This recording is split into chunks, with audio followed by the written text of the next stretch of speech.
At kaugnay ng balitang yan, makausap natin si Commodore Noemi Cayabyab, ang tagapagsalita ng Philippine Coast Guard. Magandang gabi po, Commodore Cayabyab, at welcome back sa Arangkada Balita. Yes, Sir Jack, Ma'am Nina, magandang hapon po at sa lahat po na sumusubaybay sa inyong programa. Yes, Miss Noemi, kamusta po ang mga sitwasyon dyan sa mga pier? Napansin ho ba natin na nag-pick up na po yung foot traffic?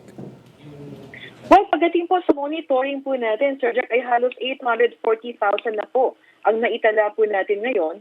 At ang medyo malaking volume po ng pasahero na nai-record po ay sa area po ng Batangas, Cebu at Oriental Mindoro po. 3 milyon po yung inaasahan bilang ng mga pasahero. No? Paano po natin masisiguro na magiging orderly po yung, at magkakaroon ng sistema at hindi magkakaroon ng overloading? Kasi kung matatanda natin na parang I forgot ko ilang months back, nagkaroon ng aksidente kung saan na sinasabi overloading yung naging sanhi. Yes, tama po kayo. Unang-una ay naka-full alert status po ang Coast Guard operating units natin nationwide.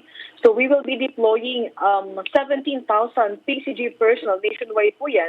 Kasama po yung ating floating assets and even yung mga deployable response groups na tutugon po sa pangangailangan ng ating po mga biyahero.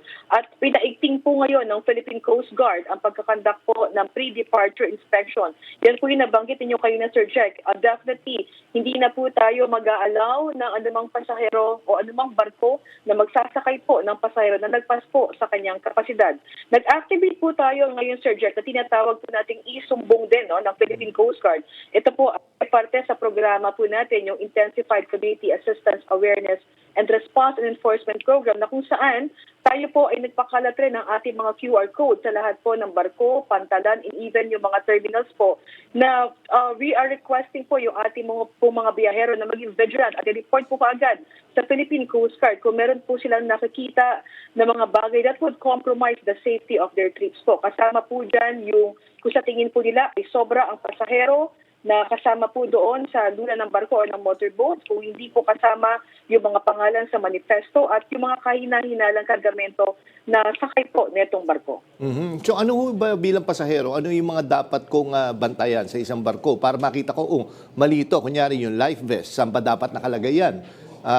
Kumbaga para malaman nila kung ano yung mga dapat nilang isumbong sa Philippine Coast Guard po?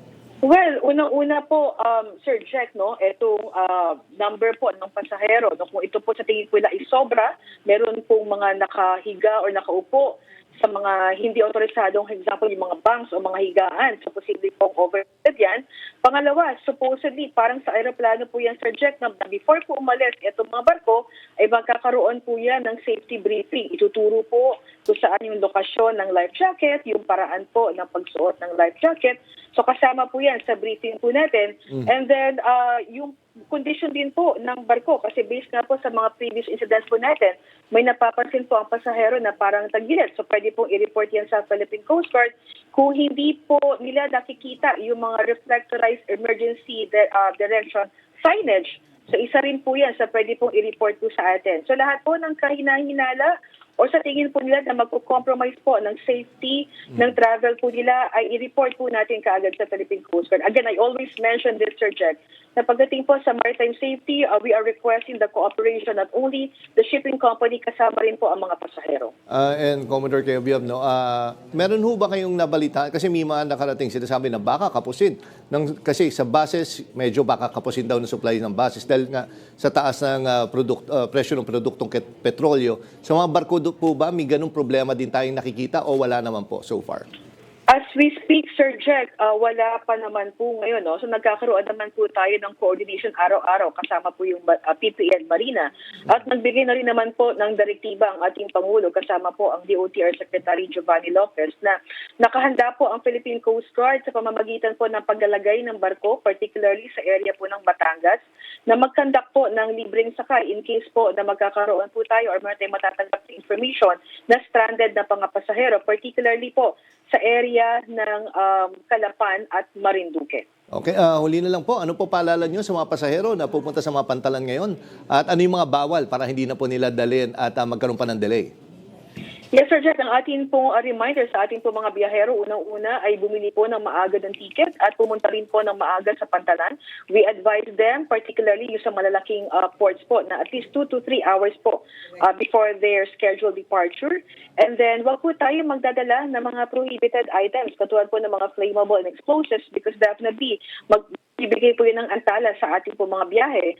At pagdating naman po sa mga motorboats or motor bangkas, ay palagi po tayong sumunod sa direktiba, particularly sa pagsusuot po ng ating life jacket. At wag po tayong tatangkilik doon sa mga kolorum po ng mga motorboat. Kasi last 2 weeks ago, Sir Jack, meron pong nai-report sa atin na isang fishing boat na nagsakay po ng mga turista at ginawa pong recreational boat.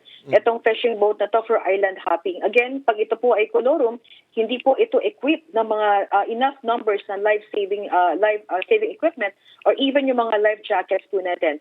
At ang huli po sa lahat ay, of course, since last year, ang pagkalunod po ang isa sa may pinakamalaking numero ng insidente na i-report po sa atin. We advise din po na huwag mag-engage into any water activities kung tayo po ay nakainom ng alak. At palagi po nating babantayan yung ating mga anak kung sila po ilalangoy sa dagat o sa swimming pool para maiwasan po ang insidente. Okay, maraming salamat po, Commodore Kayabyab. Ingat po kayo, ma'am.